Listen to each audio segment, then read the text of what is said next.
Alright mga ka-XP, as promise, ito yung review ko dun sa napili kong floor mat, which is Hive Mat. So, ito na yun. Hive Mat from Hive Mat PH. Doon ko siya nakuha. I got this last December. Back then may discount pa sila, so if I can remember right, around 4,500 discounted na yun. 3 rows siya, so hindi na ako kumuha ng panglikod, but I wish sana kumuha din naman pala ako. So yun, medyo nagtipid pa ako eh. Anyway, as you can see, ito na siya. Tinanggal ko for better viewing yung sa harap, and to have a comparison, ito yung default na mat. So ayan, ito siya, yung carpet type. By the way, mat yung kinuha ko, baka may konting confusion. Yung isa is liner, so I preferred yung mat. Actually, halos pares lang yun. So, ang pinagkaiba lang ng floor liner is mas contour. Meron siyang, contour siya sa sides. Mas cover niya. Unlike itong mga floor mat is sheet lang siya, sheet type. So yung mga floor liners, meron tayo niya, yung mga kilala is Shark, yung Hippo, Deep Dish, yan. So mas gusto ko kasi yung floor mat style na ganito, which is lighter at madaling tanggalin at linisin.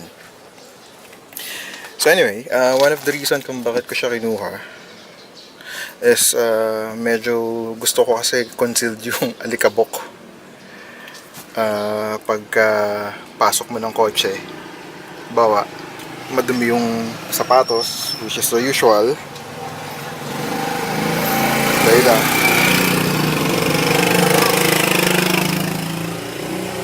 Alright, pagpasensyahan nyo na, nandito lang ako sa labas. Nakapark, ang init kasi sa loob mag-shoot. So, pag may dumadaan, tigil tayo sandali. Okay, one of the reasons again, kaya mas napili ko tong Hive Mat is, yun nga, gusto ko natatago yung dumi. Pagpasok mo ng kotse, unlike pag yung gamit mo yung default na floor mat, yung carpet type, yung alikabok, talagang pagpasok mo, kita na agad yan. So, to give you a better picture kung ano yung sinasabi ko, so bigyan natin ng sample. Kuha lang tayo dito ng dirt. Let's say ito yung dirt sa sapatos mo. So ayan, so pagpasok mo, subukan natin, pagtapak mo sa mat, ayan, so kita pero contained siya. Actually medyo malalaki kasi yung ano, so usually mas maliit yung alikabok naman yan eh. Pero sige, at kuha pa tayo as compare. Pagtapak mo, hindi naman medyo OA yung dumi na yan, pero to have a representation, ganyan. So as you can see, ito kitang kita na agad kalat. And definitely mahirap linisin pa to agad. Laban mo na siya. And when alam naman natin, pag nilaban mo yung carpet type is patuyuin yan, matagal. Unlike for the Hive Mat, pag nakakambit yan, so tago siya kasi may mga butas siya, and then may another sheet pa siya sa ilalim para sapuhin yun. For the meanwhile, so kung hindi mo pa gustong linisin, tago pa rin yung dumi. So that's one of the reason, and the cleaning type. So pag ito, tanggalin mo na yan. So tatanggalin mo na yung sheet mo yan kasi kakalat yan, lalo na pag naka-aircon ka. So magsa-circulate na yung alikabok. So halos papagpagin mo na yung sa labas, and then nandun. So let's see kung eto naman, kung gusto mong linisin, so madali lang din ang procedure niya. So dahil dalawang sheet siya, bubuka mo lang siyang ganyan. nandiyan yung dumi. So, para tanggalin mo lang din yan is, anyway, of course, tatanggalin mo pa rin siya nun sa kotse, pero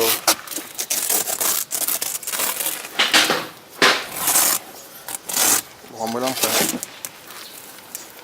Sorry, mahirap gamitan kasi ipakita pagka hawak mo yung camera. Palpa kasi yung hands-free sa ulo ko na yung headgear. Kakabit ko sana. Pero anyway, next video naka-headgear na tayo. So ayun, tanggal mo na agad. Sa pang demonstration natin sa water, hindi rin may iwasan. Taga, buksan lang natin to.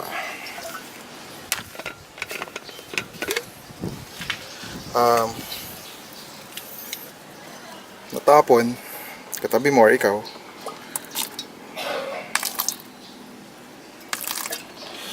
Yung Hive Mat, kaya rin niya i-contain yung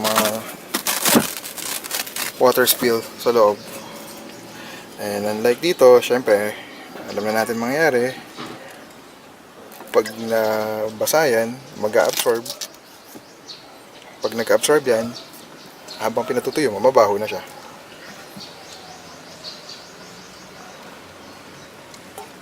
Sorry, uminom ang tubig. Init, grabe. Like for this, for the Hive Mat,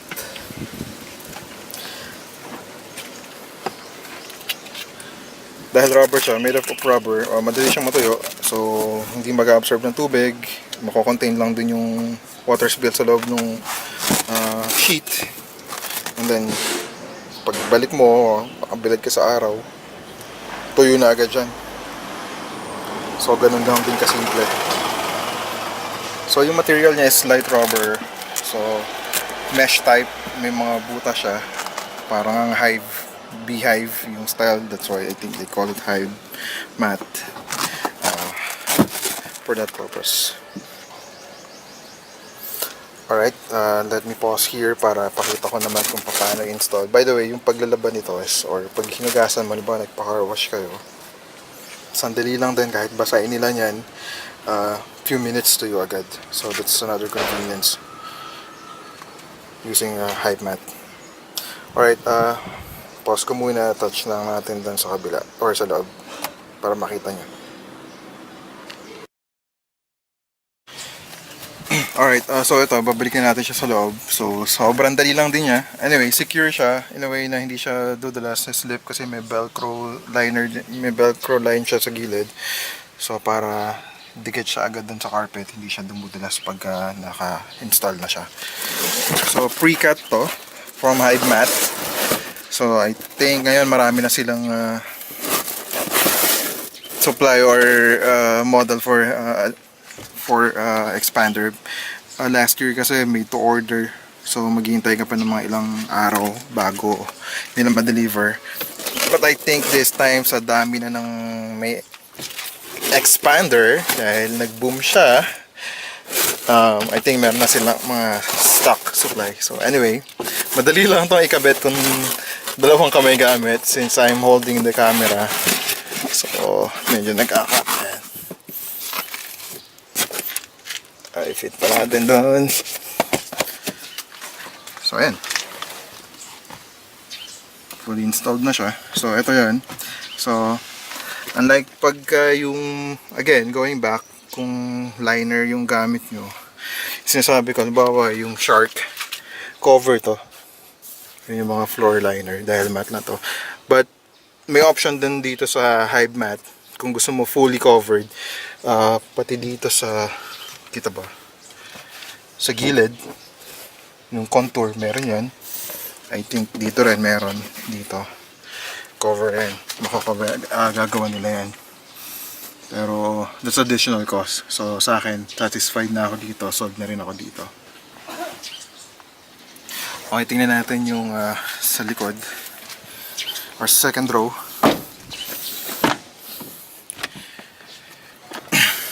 So ito siya. Yan. Another comparison pa pala, yung isang popular na mat is yung Nomad.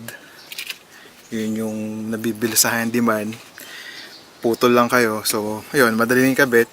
Problema lang doon, tago din yung mga alikabok dumi, pero ang hirap linisin, tsaka patuyuin. Mahirap tanggalin yung mga alikabok.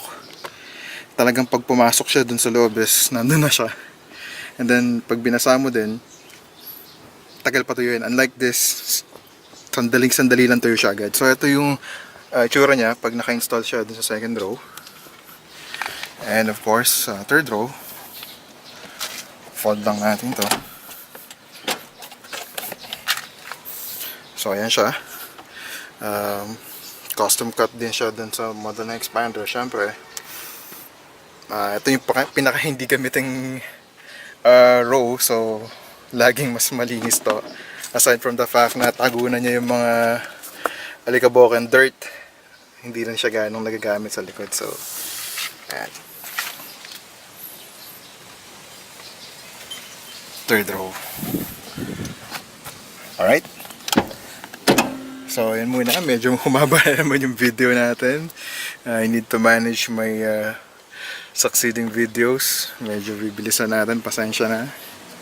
Gusto ko lang talaga mapakita ng buo. So again, if you want to order this, punta lang kayo sa Hive Mat PH. Meron silang Facebook. And I'm not sure kasi kung ano na yung kung magkano na yung price niya ngayon, pero I pretty sure mura pa rin yan, and sulit na rin kayo sa halaga. Alright, sige, dito muna. Next video, isip ako kung ano yung another tip na mabibigay ko sa inyo, at promise, masiigsian natin. So alright, until then, I think, sige, meron pala ako naisip yung vacuum cleaner na ginagamit ko. Tingnan nyo kung sulit din sa inyo yun. That will be on my next video. Alright, yun muna. Napakainit na dito sa labas. Until the next video, thank you for watching. Please subscribe kung nakatulong. Madali lang naman mag-subscribe. Click nyo lang yung click here na pula. So, yun lang. Marami pang ibang videos dyan. Baka ma-interest kayo. Thank you. See you soon. Pag nakasama ako dun sa mga eyeball natin sa group. Okay, thank you. Bye-bye.